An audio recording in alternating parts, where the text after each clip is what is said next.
श्री परमात्मने नमः। श्री चैतन्य चरित्रावली अध्याय नीलाचल में श्री सनातन जी। आगे प्रभु ने कहा, यथार्थ निष्ठा तो इसी का नाम है। ठीक इसी प्रकार मैंने श्री राम उपासक मुरारी गुप्त से भी यही बात कही थी और उन्होंने भी यही उत्तर दिया था। सेवक का भाव इसी प्रकार एकांतिक और दृढ़ होना चाहिए, जो किसी प्रकार के भी प्रलोभन आने पर हिल ना सके, तभी प्रभु प्रेम की प्राप्ति हो सकती है। इस प्रकार प्रभु बहुत देर तक श्री सनातन जी से बातें करते रहे। अंत में उन्हें वही हरिदास जी के ही समीप रहने का आदेश देकर आप अपने स्थान के लिए चले गए और गोविंद के हाथों दोनों के ही लिए श्री जगन्नाथ जी का महाप्रसाद भिजवाया। इस प्रकार सनातन जी पुरी में ही हरिदास जी के समीप रहने लगे। प्रभु नियमित रूप से इन दोनों को देखने के लिए आया करते थे। श्री सनातन जी लगभग चैत्र मास में पुरी पधारे थे।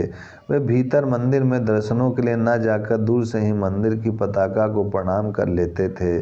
शरीर का भोग अच्छे अच्छे महापुरुषों को तो भोगना पड़ता है। सनातन जी की भयंकर खाज अभी अच्छी नहीं हुई। खुजाते खुजाते उनके संपूर्ण शरीर में बड़े बड़े घाव हो गए और उनमें से निरंतर पीप बहता रहता था।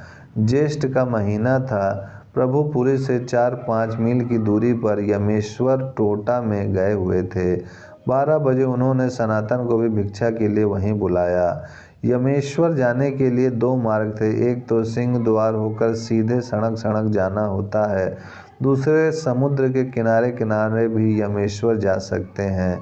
ज्येष्ठ की प्रखर धूप के कारण समुद्र किनारे की बालू जल रही थी। यदि उसमें कच्चा चना डाल दिया जाए तो क्षण भर में भूनकर खिल जाए। उस बालू में मनुष्य की तो बात ही क्या, 12 बजे पशु भी जाने में हिचकिचाता है। किंतु जब सनातन जी ने सुना कि प्रभु ने मुझे बुलाया है, तब तो ये अपने भाग की सराहना करते हुए उसी बालू काम में पथ से नंगे पैरों ही प्रभु के समीप पहुँचे। शरीर को तो सर्दी गर्मी का सुख दुख व्यापता ही है। सनातन जी के पैरों में बड़े बड़े छाले पड़ गए। प्रभु ने उन्हें देखते ही पूछा, अरे तुम इतनी धूप में किधर होकर आए हो? सरलता के साथ सनातन जी ने कहा, प्रभु समुद्र तट के रास्ते से ही आया हूँ। प्रभु ने उनके पैरों के छालों को देखते हुए कहा, देखो नंगे पैरों, तप्त बालू में आने से तुम्हारे पैरों में छाले पड़ गए। तुम सिंह द्वार के रास्ते से होकर क्यों नहीं आए? सनातन जी ने दीनता के साथ कहा, प्रभु सिंह द्वार होकर जगह श्री जगन्नाथ जी के सेवक तथा दर्शनार्थी आते जाते रहते हैं।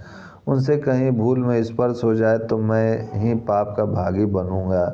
इसी भय से मैं सिंह द्वार होकर नहीं आया। प्रभु इनकी ऐसी मर्यादा, दीनता और सरलता को देखकर मन ही मन बहुत प्रसन्न हुए और उनका जोरों से आलिंगन करते हुए कहने लगे, सनातन तुम धन्य हो, तुम ही वैष्णवता के सच्चे रहस्य को समझे हो। यद्यपि तुम्हारे लिए स्वयं कोई विधि निषेध नहीं है, फिर भी तुम लोग मर्यादा के निमित्त ऐसा व्यवहार करते हो। यह सर्वश्रेष्ठ है। मनुष्य चाहे कितनी भी उन्नति क्यों न कर ले, फिर भी उसे मर्यादा का उल्लंघन ना करना चाहिए, क्योंकि मर्यादा भंग करने से लोक निंदा होती है और लोक निंदा से सदा पतन का भय बना रहता है। सनातन के आलिंगन से प्रभु के स्वर्ण के समान सुंदर शरीर में कई जगह पीप लग गया। इससे सनातन जी को अपार दुख हुआ। वे सोचने लगे, क्या करूं? प्रभु तो मेरा आलिंगन बिना किए मानते ही नहीं, इसीलिए अब इस भयंकर शरीर को रखकर क्या करूंगा? प्रभु के दर्शन तो हो ही गए। रथ यात्रा के दिन जगन्नाथ जी के दर्शन और करके उन्हीं के रथ के नीचे पिचकर मर जाऊंगा। महाप्रभु इनके मनोभाव को समझ गए।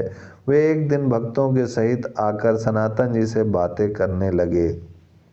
उन्होंने बातों ही बातों में कहा, सनातन, शरीर त्यागने से तुमने क्या लाभ सोचा है?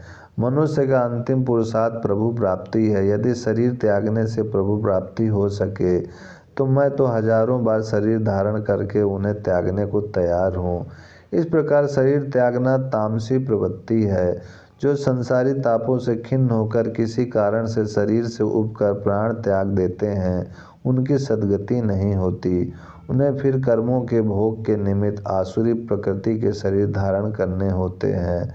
शरीर का सदुपयोग श्री कृष्ण संकीर्तन करने में ही है।